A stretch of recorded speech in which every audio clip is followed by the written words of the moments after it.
चलिए अब आपको फ्रांस की तस्वीरें दिखाएंगे क्योंकि भारत ऊर्जा सप्ताह प्रधानमंत्री नरेंद्र मोदी ने इसका वर्चुअल उद्घाटन किया और संबोधन भी दे रहे हैं। सीधी तस्वीरें आपको वहीं की दिखाते हैं।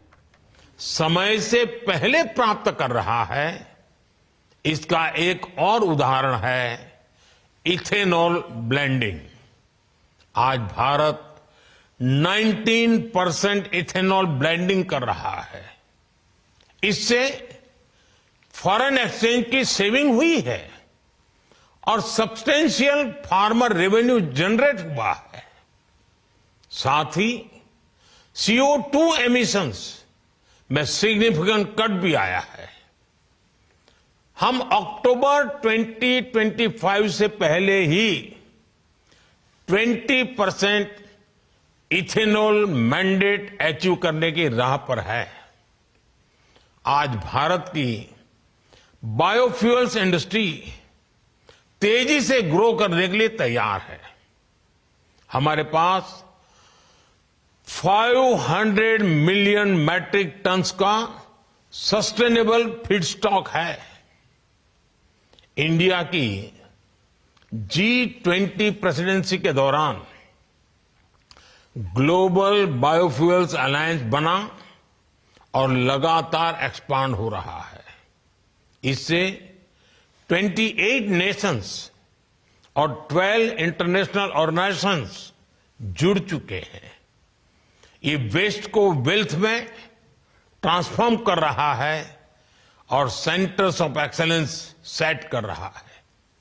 साथियों, भारत अपने हाइड्रोकार्बन रिसोर्सेज के पोटेंशियल को पूरी तरह से एक्सप्लोर करने के लिए निरंतर रिफॉर्म्स कर रहा है।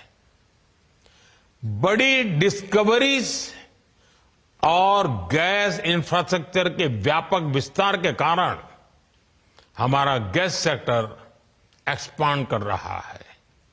इससे हमारे एनर्जी मिक्स में नेचुरल गैस का शेयर बढ़ा है। भारत अभी 4th लार्जेस्ट रिफाइनिंग हब है और हम अपनी कैपेसिटी 20% तक बढ़ाने में जुटे हैं। साथियों, हमारी जो सेडिमेंट्री बेसिन्स है, इसमें कई सारे हाइड्रोकार्बन रिसोर्सेज मौजूद है। इनमें से कई का पता चल चुका है और कई ऐसे हैं जिन्हें खोजा जाना बाकी है, जिनका एक्सप्लोरेशन बाकी है। इंडिया का अपस्ट्रीम सेक्टर और आकर्षक हो, इसके लिए सरकार ने open acreage licence policy OALP बनाई है। एक्सक्लूसिव इकोनॉमिक जोन को खोलना हो या सिंगल विंडो क्लियरेंस सिस्टम बनाना हो, सरकार ने इस सेक्टर को हर तरह से मदद दी है। Oil fields regulation and development act में हुए बदलाव के बाद अब स्टेक होल्डर्स को पॉलिसी स्टेबिलिटी, एक्सटेंडेड लीजेस और इंप्रूव्ड फाइनेंशियल टर्म्स की सुविधा भी मिलेगी। सरकार के इन रिफॉर्म्स के कारण समुद्री क्षेत्र में ऑयल और गैस रिसोर्सेज की खोज करने, इनका प्रोडक्शन बढ़ाने और स्ट्रेटेजिक पेट्रोलियम रिजर्व्स को मेंटेन करने का काम आसान होगा। साथियों, भारत में कई डिस्कवरीज और बढ़ते पाइपलाइन इंफ्रास्ट्रक्चर के कारण नेचुरल गैस की सप्लाई बढ़ रही है और इसी कारण आने वाले समय में नेचुरल गैस का उपयोग भी बढ़ने वाला है। इन सारे क्षेत्रों में आपके लिए निवेश की बहुत सारी संभावनाएं बन रही हैं। साथियों, आज भारत का बहुत बड़ा फोकस मेक इन इंडिया पर है, लोकल सप्लाई चेन पर है। भारत में पीवी मॉड्यूल सहित अनेक प्रकार के हार्डवेयर की मैन्युफैक्चरिंग के लिए भी बहुत संभावनाएं हैं।